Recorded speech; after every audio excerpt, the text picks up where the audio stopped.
In this video, I'm going to show you how to plan a reading schedule so you can read more books and actually predict when you will finish them.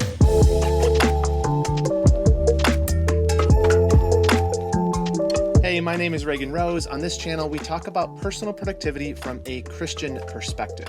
And the topic of today's video is going to be beneficial for really anybody who wants to read more, but especially so for students. When I was a seminary student, we had an ungodly amount of reading we had to do every semester. Like, it was just absolutely ridiculous how much we had to read. And after a semester of doing some last minute reading, pulling some all-nighters, spending a couple days in a row in the library just reading page after page after page, I figured there had to be a better way to approach these big, long reading lists that I was given at the beginning of each semester. So I wanted to show you the 4-step method I came up with for planning a reading schedule. Now, this isn't rocket science. This isn't something that's going to blow your mind, but it works and it's simple. And if you follow this plan, it allows you to predict in advance when you're going to finish each book, have an idea of how much reading you need to do each day, and really just relieve a lot of the stress of finishing books on time.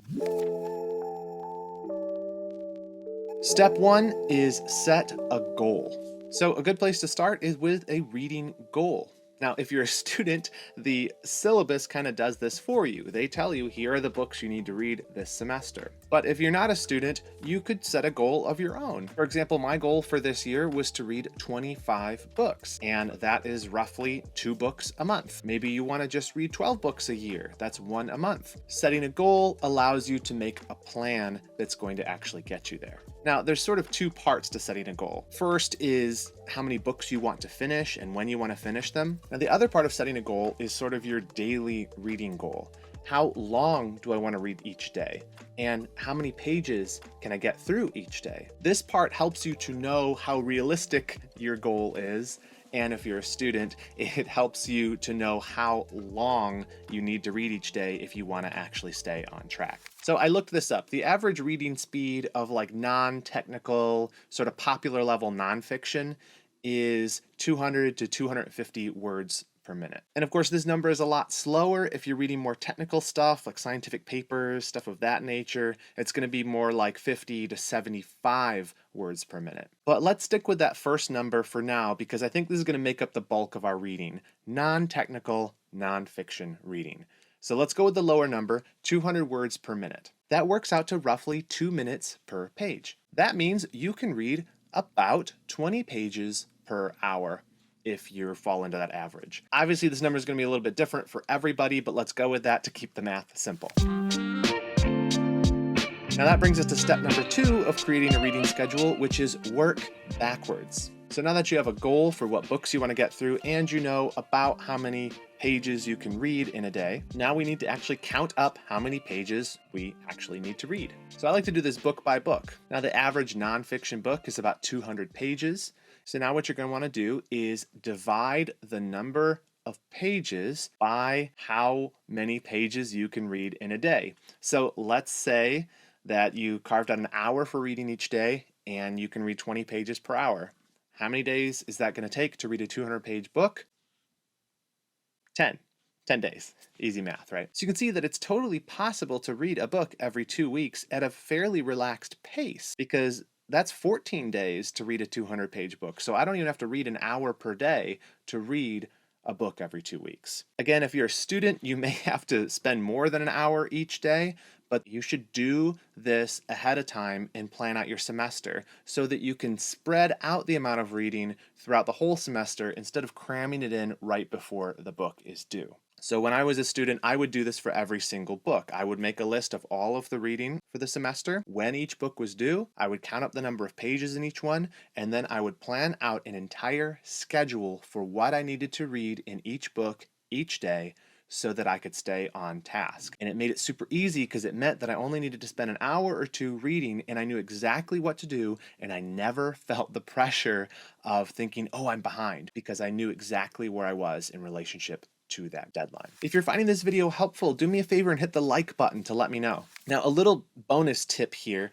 I always liked to divide up the books into chapters. I know this complicates the math a little bit, but there's a huge psychological boost to reading an entire chapter in a sitting. When I sit down, read an entire chapter to the end, not only do I get to explore that whole idea in one sitting that the author's presenting, which is helpful for learning and retention, but also I feel good when I finish. And then tomorrow I'm like, okay, and I'll read another chapter and another chapter. And it kind of snowballs from there. And before you know it, you've finished your first book on your list. You can cross it out and move to the next one. So consider reading a chapter at a time rather than just a page count.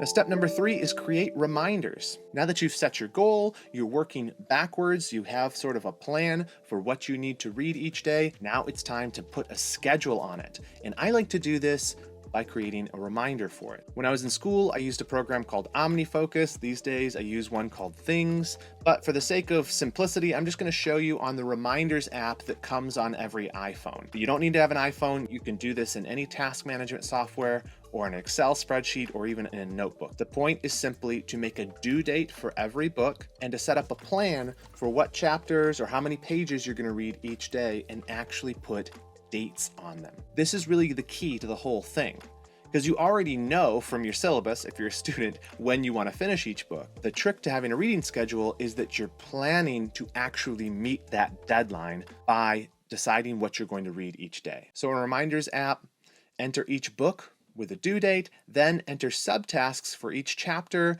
and you also need to assign a date to each of these subtasks so you know exactly what to read every day. Make it super specific so that when you open up the Reminders app, you don't have to do any thinking, you just open the book up to that spot and start reading.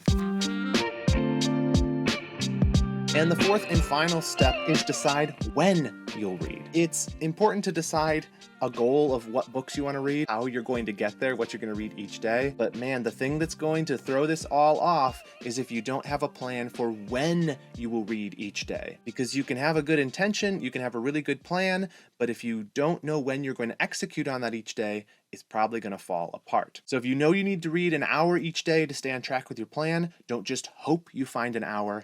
Plan to have an hour. You can do that by saying I'm going to do it in the morning or I'm going to do it before bed, but pick a time and decide in advance when you're going to do it. So if you want to create a reading schedule that will actually work, that will get you through your semester or just make you be a more faithful reader, those are the steps. Set a goal, work backwards, create reminders, and decide on a time to read each day. Well, I hope that was helpful to you. And if you want sort of a little reading life hack, check out this other video where I show you how to turn any Kindle book into an audiobook for free. And for more videos on a Christian approach to personal productivity, go ahead and subscribe to the channel and turn on notifications. Yeah.